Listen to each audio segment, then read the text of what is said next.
Hello everybody, Loremaster of Sotek here, and hope you're all doing well this week. We have more exciting news from Omens of Destruction as we hurtle towards the release date, which is next week. It is coming up really fast. Like, my goodness, this is a really short set of build-up days. But today we've got the Golgfag Maneater showcase tomorrow. In 2 days. We've got it in 2 days for the showcase video, but we have the article out today along with a couple of little pictures. So we're going to be going through all of those to check out what's on the menu for the Ogre Kingdoms. I am extremely excited for this.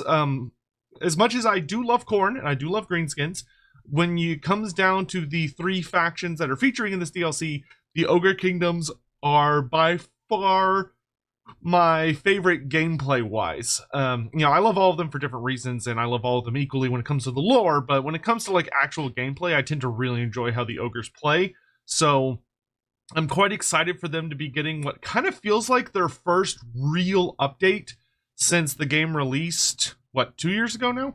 So I'm really eager to get into this. So yeah. Alright, greetings fellow war fans, we're back for our second in-depth exploration. This week, the smell of battle, belching, and barbecued man flesh permeates the air as we welcome a significant reinforcement of the Ogre Kingdom's army, Golgfag Maneater, the notorious mercenary captain whose renown has inspired all other ogre mercenaries to adopt the title of Maneaters, alongside his fearsome forces. Also, I know I have not done the Khorne showcase yet. I got a bit ill for a bit, so I guess we could have that. I'll release that tomorrow morning. So I haven't watched it yet. I've just got, like I said, I got sick and I was doing other things. So since they're not releasing the Golgfag one until Thursday, we can do that tomorrow for Wednesday.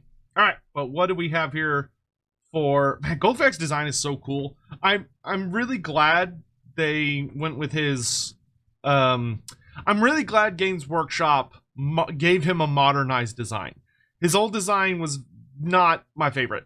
Granted, ogres were very different back then. They were an entirely different style. So he got one of the kind of like last big updates for Warhammer Fantasy as far as ogres were concerned, and my god, did he get a gorgeous design. We're like, look at the size of that banner mouth thing. It's just crazy looking. All right.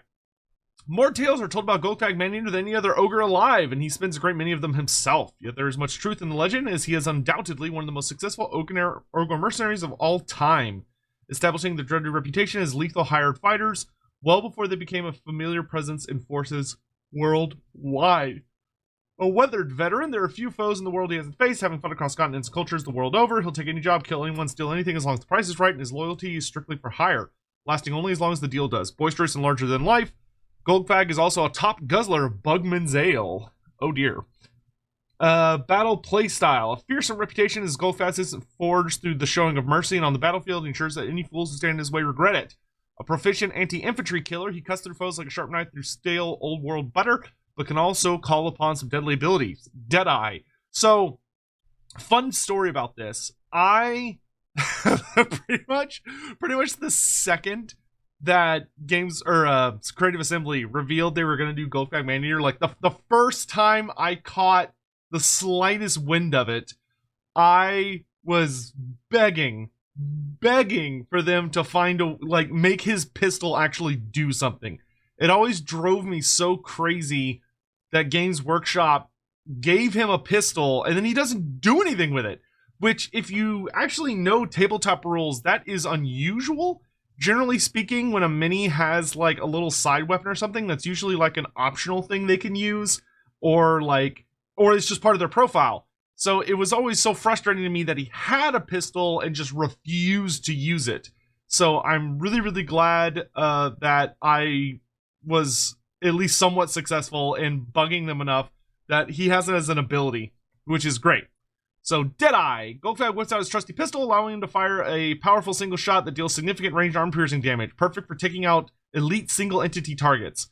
Yeah, I think I vaguely recall one of the devs even being like, all right, you can shut up now, here's your stupid pistol. Been there, done that. Golgfag has such a damning reputation that he debuffs enemy units within his vicinity that cause terror. decreasing their melee defense, melee attack, base weapon damage, and armor piercing melee damage.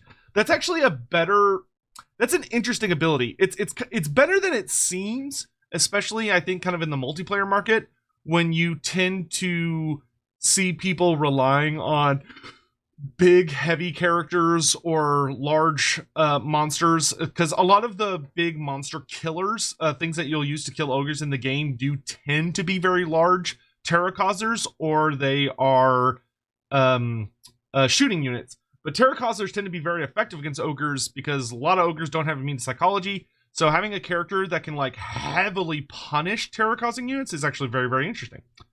And then Bugman's 6X.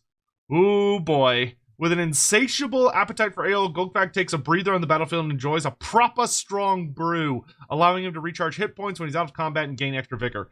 That's so scary. So he's got an active ability that gives him a ton of healing and vigor as well. That is a very, very, very good ability.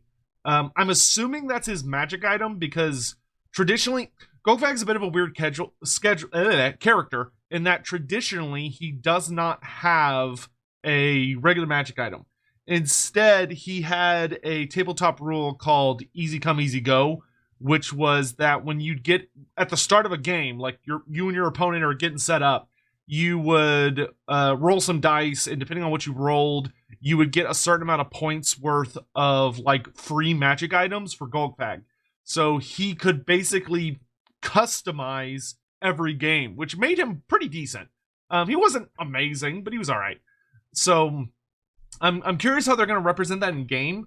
But I do like that they seem to have given him at least a magic item, even though he traditionally doesn't have any.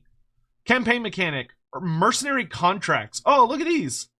Oh, nice. You get like actual ancillary rewards. See, this is kind of what I wish normal contracts did as well. I feel like I wish this was the normal standard. Was you got money, you got meat, you got an ancillary. I feel like that's what the regular one should be. And then for Golgfag, like, look how much space there is in the reward column. Like, I kind of wish there was just, like, more for his, as opposed to, but I wish, like, this was the guarantee for basic contracts. Or sorry, they're bounties. The bounties, that's right. But here we can see there's a meter you fill up. So this person's got 70 out of 228 points. Oh no, contract failed. Oops. Oh, you can cancel them. Okay, so you have the ability to cancel contracts if you don't want to do them anymore. All right. As an internationally renowned mercenary, Golgfag helps client factions through the Warhammer world settle their warring disputes by taking on all of their wars. When a contract is signed, he must earn points by making acts of aggression against the enemy within a specified turn limit, and after reaching his target, the contract is complete, granting payout and rewards such as meat, Maneater. Oh, Maneater banners. Okay, so you're gonna be able to upgrade your Maneater units. That's really cool. And unique items and ancillaries. Ooh, I do like that.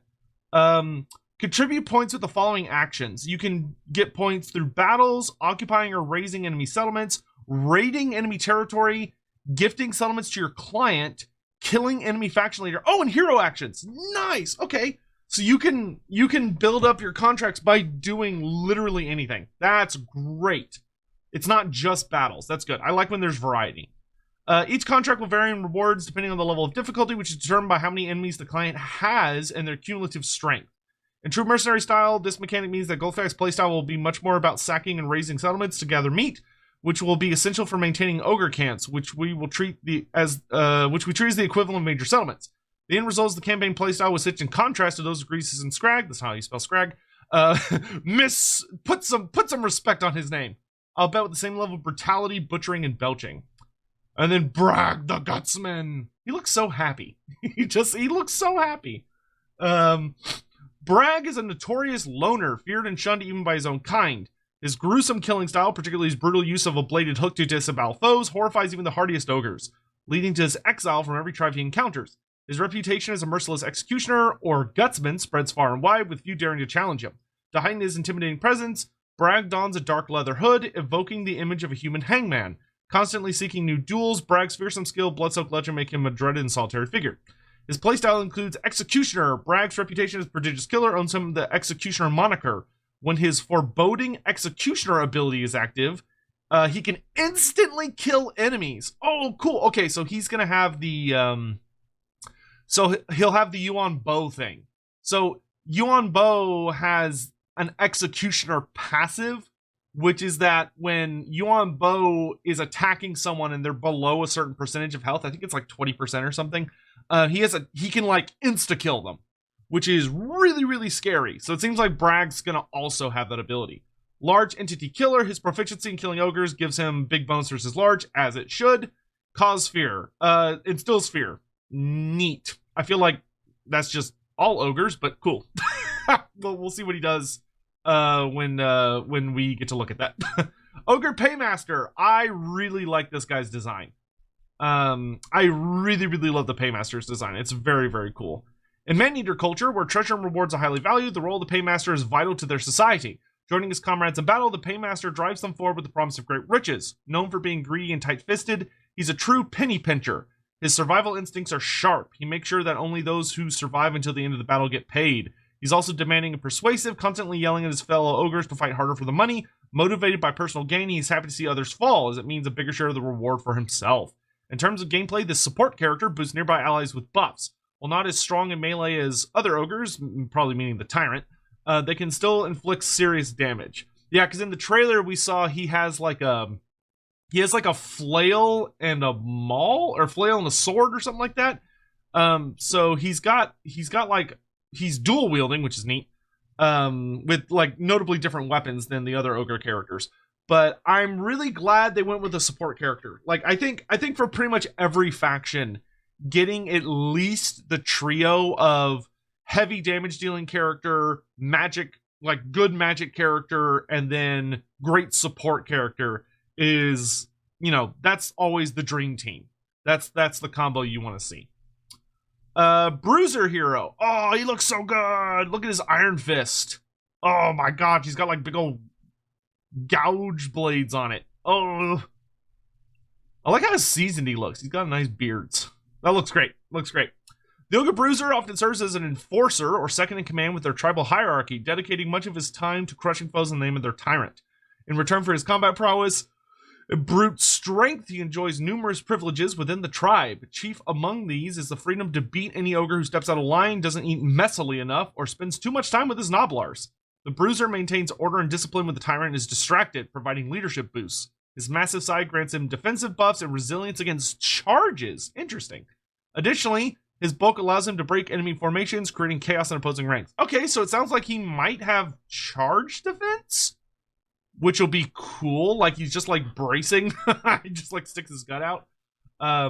See, this is the thing I was talking about. This man's got pistols, but I bet you he doesn't use them, and it makes me sad. Like, why would you give a character pistols if they're not going to use them? Blood Vultures. Neat. These agile scavengers sweep across the field, targeting the most vulnerable and exposed enemy units. With their exceptional mobility and flight capabilities, after all they are birds, they provide a highly versatile asset. As the only flying unit on the Ogre roster, they introduce a new dimension of aerial combat that the Ogres previously lacked. Their specialty lies in disruption, excelling at engaging enemy missile units in close combat to neutralize their firepower, or chasing down routing enemies to prevent them from regrouping. Additionally, they possess a passive ability that enhances their stats the more entities, whether friend or foe, that die around them, making them even more formidable as the chaos of the battle unfolds. Oh, okay, cool. So they're actual vultures. I dig it. Okay, so they get more powerful as entities die within a certain radius. That's pretty good.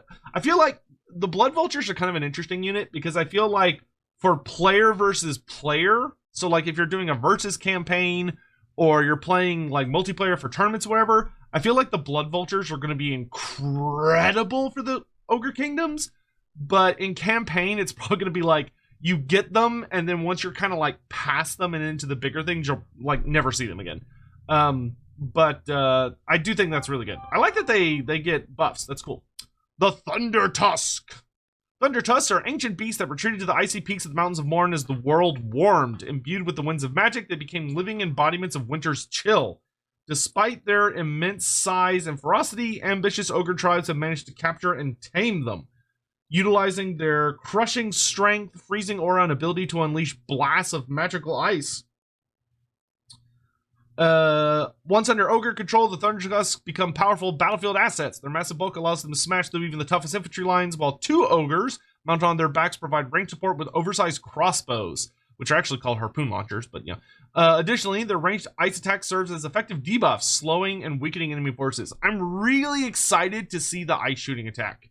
In the lore, it's kind of described as they breathe out these like spheres of ice that they then kind of like chuck, like they just gonna throw them either using their tusk or by just kind of like launching it with their breath. But I'm really curious to see what the animation is gonna look like. I hope it's cool. And then the Yhetees, which have a huge glow up. This is the we have not seen like good Yeti models since they like kind of came out. They've been kind of not.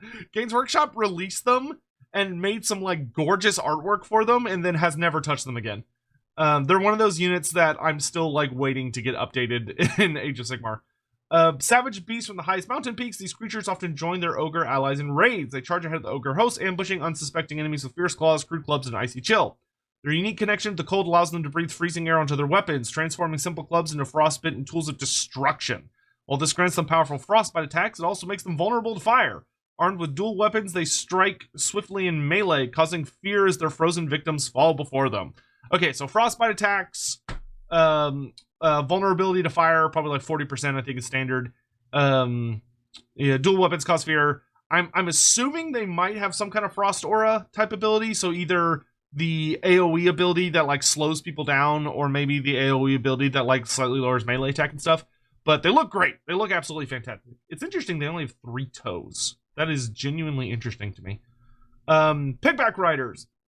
Oh, they just showed like boring T-poses. I wanted to see them like on each other's backs. Pigback riders are a quirky band of Noblar warriors who ride into battle atop their fellow Noblars. Despite their comical appearance, they carry shields that provide decent protection against missile fire.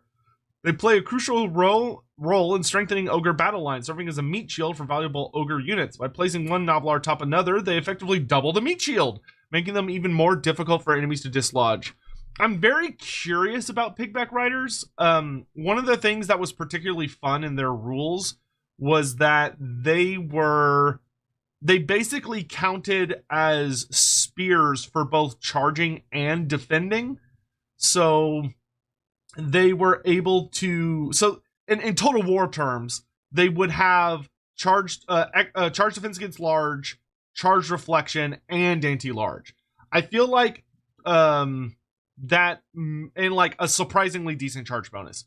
I feel like they probably won't go that crazy with them in Total War, because those rules in tabletop were not nearly as powerful as they are in Total War, the way they just translate into the mediums. So I'm suspecting they won't have all of that, because they are supposed to be a pretty trash tier unit. They're still Noblars, you know. But I am very curious what role exactly Pigback Riders are going to fill versus regular Noblars. I'm hoping they have something interesting, whether it's anti-large or charge reflection or like a significantly higher health pool. But we'll have to see. They look great. You can kind of see them in the trailer, but I'm looking forward to what these guys are going to be capable of. And then Golgfag Maneaters. Golgfag Maneaters, also known as Golgfag Ogres, are a mercenary band for the harsh mountains of the Ogre Kingdoms. Led by the infamous Golgfag Maneater, this group of Maneaters has fought in countless battles across many lands, driven by a hunger for wealth, glory, and food. Golgfag's loyalty is for sale to the highest bidder, serving warlords and generals from all nations without prejudice. The Maneaters unit is known for its exceptional strength, surpassing regular ogres. They are particularly effective as anti-infantry units, gaining a bonus in combat against smaller units. Their powerful ogre charge ability takes advantage of their natural brute force, making them a formidable presence on the battlefield. Okay, so, I mean, I'm curious how they're going to help them stand out from the regular Maneaters, but we do kind of have the full spectrum now, because you have your basic bitch Maneaters, which are the, the pirate hat ones with the single blade, and I think they're just flat armor piercing. And then you have the Maneaters with great weapons, who are anti-large.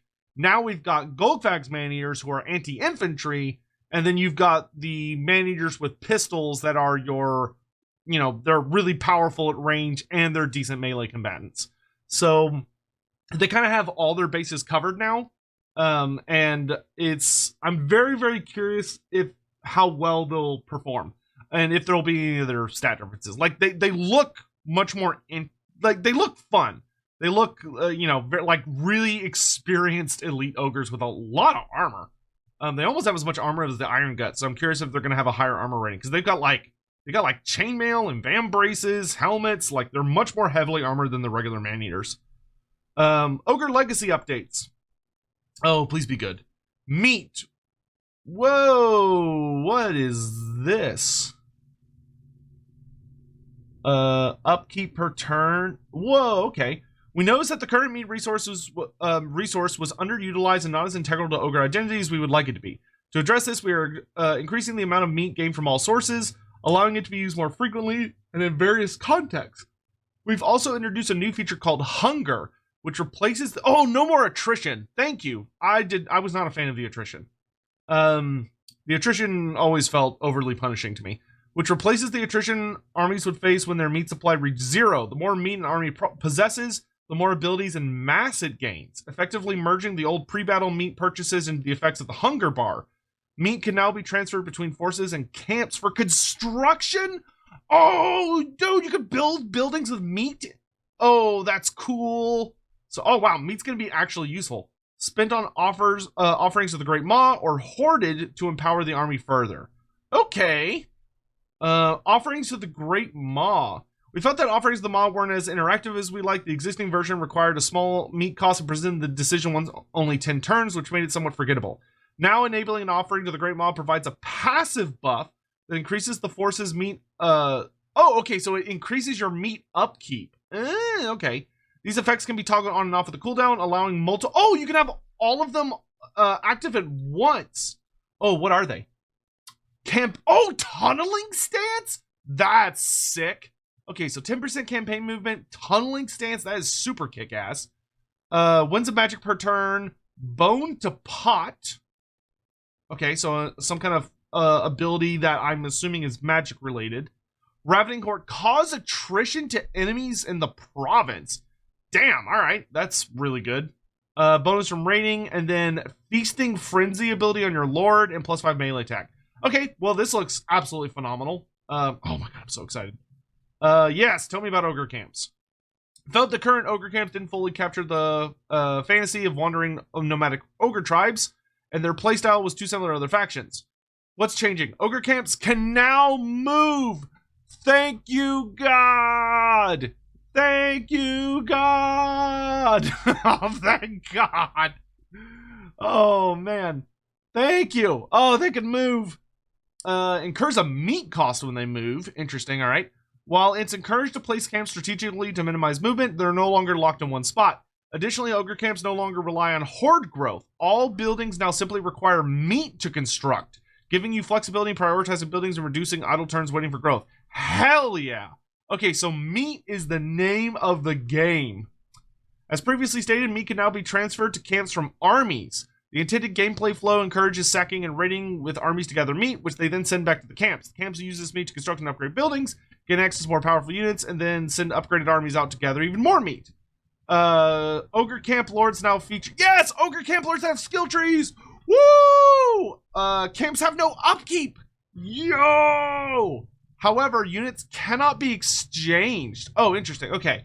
So, camp garrisons are going to be so much better because you don't have to pay upkeep. So they can be the most stupid, overpriced 20 stack. And it's so much cheaper to maintain it because it costs literally nothing. Ogre Camp Lords having skill trees? Hell yes. How does this change playstyle? We aim to shift players' focus towards sacking and raising rather than occupying settlements. To support this change, sacking and raising will now be the primary ways to gather meat, essential for maintaining ogre camps, which we treat as the equivalent of major settlements. Mountain climate settlements are now considered the culture's minor settlements, encouraging ogre kingdoms to occupy them strategically. In contrast, non-mountain settlements are treated as disposable outposts, less critical to occupy and often better suited for sacking, raising, or even gifting to a mercenary client. Interesting. Okay, wow, that's really... I'm curious how that's going to... So, ogres are going to be slightly worse than they were at painting the map, but instead it's more about being a mercenary and like taking advantage of situations. That's super interesting. Big names. We believe big names are in a good place overall, so have only made minor changes how they operate. We've expanded the feature to be used by all Ogre Lords and Heroes. Hell yes. Whilst also making it so that multiples can be active at once. Yo, that's super good. So you can have all of them instead of just one. Hell, wow, Ogre power creep. Let's go. Let's go. Additionally, we've also adjusted the balancing of each name's effects. Cool. Tech tree. Oh, that's cute. It looks like a Stonehorn head. So you got hordes and tribes. Okay, and tribes is a... So tribes is a tent, and hordes is like a gut plate or a Stonehorn head, one of the two. We've reworked the Ogre tech tree to reflect the changes mentioned above. Tech tree has now been split into 2 tabs. The Tribes tab, which allows you to progress down 2 paths to improve your nomadic camp gameplay or your homebound settled gameplay. And the Hordes tab, which allows you to improve your forces. Okay, so this one is your... Oh, so this is the camp one. Okay, so this side looks like the camp tree. And so that means this one would be like the places where you settle, like regular settlements one. Okay, cool. And then your military tree. Path of the Butcher. Wait, no, army ability rework. Previously, points were gained on the number of enemies killed while routing. This felt overly niche and didn't offer much flexibility. Now you gain passive income of army ability points for every entity killed by charging units. Yo, okay, so Ogre army abilities are going to be much, much easier to gather and utilize. And that means they're going to be a lot more useful against armies that didn't rout, like the undead and demons and stuff, so that's a huge change. And this is also going to really heavily reward you for cycle charging with Ogres instead of just charging and just staying in the fight. Oh, Skrag got a mechanic? Skrag the Slaughterer, also known as the Prophet of the Maw, the Gore Harvester, and the Maw that Walks, is a character with the powerful bond with the Great Maw. To reflect this, we've introduced a feature that grants scaling bonuses based on the number of active offerings to the Maw. Whoa, my god, that's so cool! Oh, Skrag got a mechanic! These bonuses reduce Winds of Magic costs, lower camp construction costs, and increase post-battle captives with additional abilities unique to Skrag. This design encourages players to adopt a unique playstyle with Skrag, focusing on gathering large amounts of meat and keeping the offerings active. This offers Skrag a very different playstyle to that of Golgfag and Greasus, which focus on being a mercenary and overtime respectively. Hell yeah! Oh, did Greasus get something? Yeah! Tyrant's Demands! Oh my god, you spend money. he's just, I spend money to make money. Greasus Goldtooth, the overtime of the Ogre Kingdom, is renowned for his immense wealth and insatiable greed, using his power to conquer all he desires. To capture his influence in gameplay, we've introduced a unique feature that provides Greasus with exclusive campaign actions suited to his overtyrant status. These actions provide powerful effects like blocking enemy movement, disbanding units on enemy armies. What? Oh my god. So you can just point at the enemy and be like, I'm gonna pay you $100 to fuck off. that's Greasus mechanic. Ranking up his own units, replenishing action points. So that's replenishing your movement. Dealing attrition damage and others. Unlike similar features that rely on pooled resources, Greasus actually only requires treasury, reflecting his wealth-driven approach. This feature encourages players to accumulate and spend vast amounts of gold, offering a distinct playstyle that solidifies Greasus as a valuable legendary lord. Hell, you dude, Ogre's just winning. Ogre's just, what is this? Sticky Fingers. Steal a random magic item or ancillary from a target army's lord. Oh, let's see. Overtime, bribe, rough them up, buyout, money laundering, veteran wages, and stomping grounds. This is sick. So he's kind of like Karl Franz almost. But he just uses money. That's amazing. So, okay, Ogre. Oh my god, that's so great. Next up in the agenda is our free LC blog featuring Arbal the Undefeated.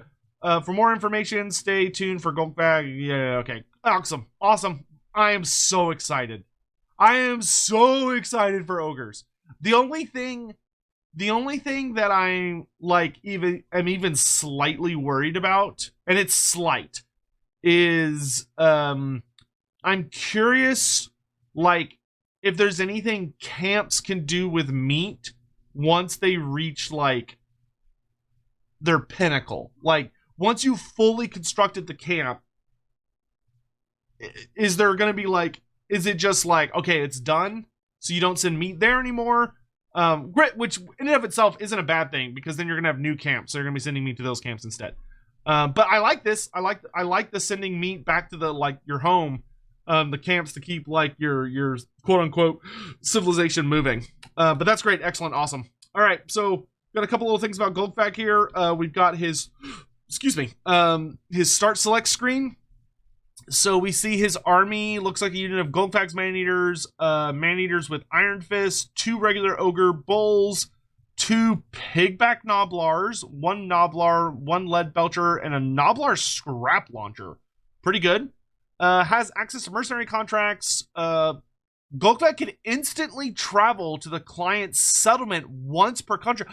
Golgfag can teleport? Whoa, that is not something I saw coming. That is actually really interesting. He could, wow, okay. Wow, all right, a lot of teleporting in this DLC, it sounds like.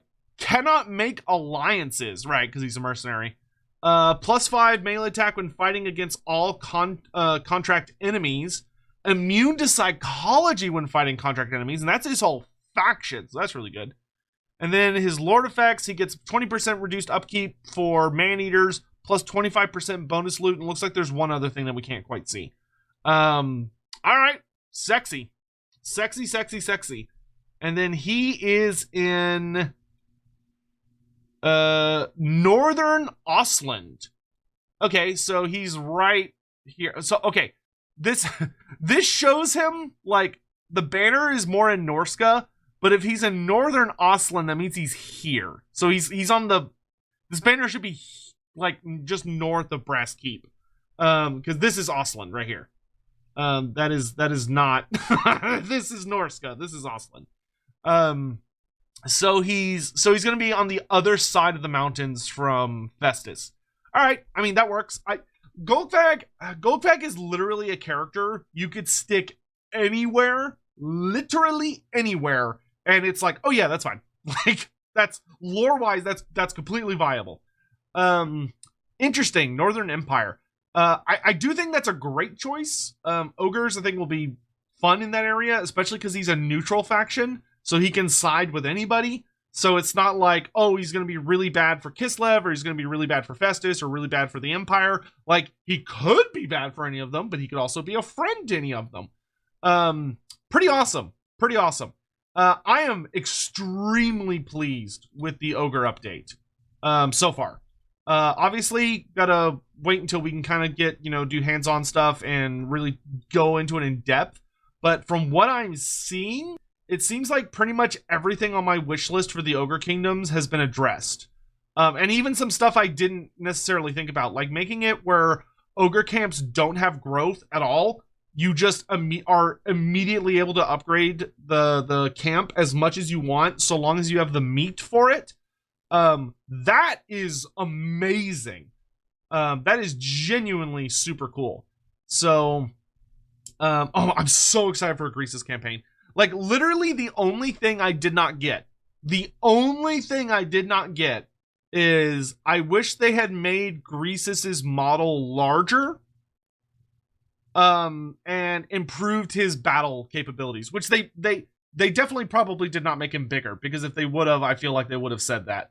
But there's a good chance, hopefully, he'll be more capable in battles to make him feel like a really powerful character. But yeah, really excited for this. I'm really, really excited for this. Anywho, please let me know your thoughts down in the comment section, especially if you're a big Ogres fan. I'm very, very eager to hear what you all think of the changes. Is there anything that you're disappointed was not included? Is there anything that surprised you that was included? And is there anything you're particularly excited for? Do let me know. In any event, I'm very excited for this. I'm going to go watch that Skull Taker video so I can release that for y'all tomorrow. And I'll see you around. Thanks for watching. Bye. Oh, wait. Before I go. Tomorrow at 4 p.m. Central Standard Time on Andy Law's channel, which is the Lawhammer channel, which I'll have a link to in the description down below and the top comment, we are celebrating Andy Law's birthday who is a big deal, and he's awesome, and he's the co-host for my Lorebeards podcast. And we're also doing a Lorebeards episode where we're making a tier list on the Mortarchs of Nagash, the ones from Warhammer Fantasy, not the Age of Sigmar ones. So we're going to talk about all 9 of his Mortarchs from the end times, but we're also going to talk about his Mortarchs before that, the Dreadlords of Nagash, from the old stuff. So please join us for that. It should be a lot of fun. It's going to be a really good time. And please make sure to come by and wish Andy a happy birthday and all that. And I hope I see you all then, and I'll talk to you later. Okay, now, bye-bye.